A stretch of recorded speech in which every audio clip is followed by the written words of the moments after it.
নমস্কার। বাড়ি বাড়ি গিয়ে গরিব মানুষদের, সাধারণ মানুষদের ভয় দেখানো হচ্ছে, থ্রেট দেওয়া হচ্ছে। কি বলা হচ্ছে? তৃণমূলকে ভোট দিতে হবে, বিজেপিকে ভোট দেওয়া যাবে না। খাতায় নাকি রেকর্ড হচ্ছে কে কাকে ভোট দিচ্ছে, আর ভিডিওতেও সব তোলা হচ্ছে কোন বাড়ির কে কাকে ভোট দিচ্ছে। ডাহা মিথ্যে কথা, কিন্তু সাধারণ মানুষ কি বুঝবে? দেখুন ভিডিওটা। না, পদ্ম ফুলেও ভোট দেওয়া যাবে না। যদি ভোট গন্ডগোল হয়েছে তাহলে ভোট দেওয়ার দরকার নাই। বাড়িতে আমি রসগোল্লা ছানা ভরা পাঠিয়ে দেবো। আর আমাদেরকে জিতিয়ে যদি কাজ করাতে হয় প্রত্যেকটা বিষয়ে, পাড়ার ছেলে পাড়ার লোক যারা তৃণমূল করে মানুষের পাশে থাকে 24 ঘন্টা, তাদেরকে ভোট দিতে হবে। এবছর যেন ভোট নষ্ট না হয়, পরিষ্কারভাবে বলে দিচ্ছি। খাতা এন্ট্রি করা থাকবে কোন বাড়ির কে ভোট দিচ্ছে। আমরা সব পুরো মোটামুটি আমাদের ক্যামেরা থাকবে। এবার যা ভোট হবে সব লাইভ হবে। দেখলে, ভাবুন কিরকম ভয় পেয়ে গেছে এই তৃণমূল, যে এখন বাড়ি বাড়ি গিয়ে সাধারণ মানুষকে ভয় দেখিয়ে ভোট কাকে দেবে বলতে হচ্ছে। মানুষ নিজের ইচ্ছায় কাকে ভোট দেবে সেই আস্থা, সেই কনফিডেন্স নিজের পার্টির ওপর থেকেই চলে গেছে।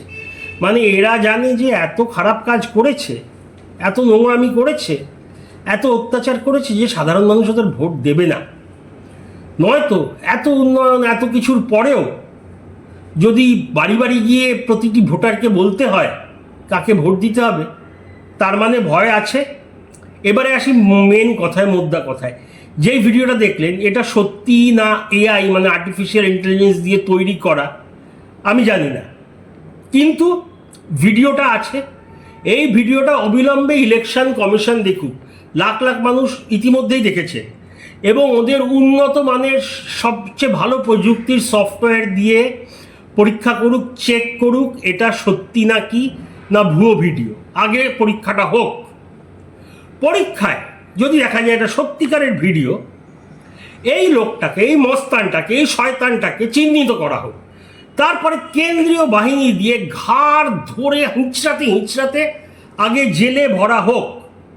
আর যেই বিধানসভায় প্রচার, এটা তো প্রচার বলা যায় না, ভয় দেখাচ্ছেন, সেই বিধানসভার তৃণমূল প্রার্থীকে বরখাস্ত করা হোক। ওখান থেকে তৃণমূলকে যেন ভোটে দাঁড়াতে না দেওয়া হয়। একটা যদি ইলেকশন কমিশন শিক্ষা না দেয়, প্রতিটি কেন্দ্রে এটা হবে। কারণ ভয় পেয়ে গেছে তৃণমূল, এটা পরিষ্কার। ওনাদের মেন যিনি বা যিনারা প্রতিদিন প্রতিনিয়ত প্রতিটি জনসভা থেকে মিথ্যে বলে চলেছেন, লোককে উস্কাচ্ছেন, ভয় দেখাচ্ছেন, মিথ্যে কথা বলছেন। সে থাক, ভোটে সব প্রতিটি পার্টি মিথ্যে বলে, কিন্তু এরকম বাড়ি বাড়ি গিয়ে হুমকি দেওয়া, ভয় দেখানো, এটা মেনে নেওয়া যাবে না। আর এর বিরুদ্ধে যদি অবিলম্বে, কেন বেশি দিন বাকি নেই ভোট শুরুতে, অ্যাকশন না নেয় ইলেকশন কমিশন, তাহলে কিন্তু এই জিনিস থামানো যাবে না। ভাবুন তো, এই লোকটা যদি সত্যি এটা ভিডিও হয়ে থাকে, কতগুলো বাড়িতে গিয়ে এরকম হুমকি দিয়ে আসছে। যখন একটা জায়গায় দিচ্ছে 510 জন তো দেখছে, এরকম সারাদিন ধরে হুমকি দিচ্ছে কত হাজার হাজার মানুষকে, সপ্তাহে কত লাখ মানুষকে ভয় দেখাচ্ছে। এরা ভীতু, ভয় দেখিয়ে ক্ষমতায় আছে, আর ভাবছে যদি অ্যাকশন না নেওয়া হয়, এরা ভাবছে যা ইচ্ছা করতে পারবে। বেসিক্যালি কিন্তু ভীতু। একজনের বিরুদ্ধে যদি অ্যাকশন নেয় ইলেকশন কমিশন, পুলিশ বা কেন্দ্রীয় বাহিনীর অ্যাকশন, বাকিতে কারোর সাহস হবে না। এরা ভাবছে আমরা ক্ষমতায় আছি, নেতা নেত্রীরা আছেন, যা ইচ্ছা করব, পুলিশ কিছু করবে না। এই ধারণাটা ভাঙা দরকার কমিশনের। কমিশন কি বলছে? একটা ভয়হীন নির্বাচন চাই। তো চোখের সামনেই তো ভয় চলছে, এই ভিডিওটা সত্যি ধরে নিয়ে। তা এইটা তো ভাঙতে হবে কমিশনকে, এই ভয়টা দূর করতে হবে। এর দুঃসাহস দেখুন, ক্যামেরার সামনে দাঁড়িয়ে এসব বলছে, কেয়ার করে না।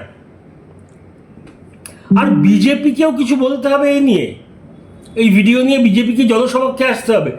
মুখ কুলু পেটে ঠুটো জগন্নাথ হয়ে বসে থাকলে হবে না, অত সহজে ভোট পাওয়া যায় না। ভাবুন কত কোটি কোটি লোকের কাছে এরকম ভয় চলছে গ্রাম, প্রত্যন্ত গ্রামগুলোতে। ওখানের মানুষ সহজ সরল, যা বলবে বিশ্বাস করে নেবে। আর এর নাম তো কেউ চেনেও না, এই ঠুটো নেতা।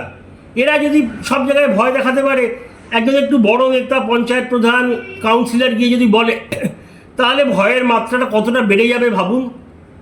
জানাবেন আপনাদের মতামত। অনেক অনেক ধন্যবাদ। জয় হিন্দ।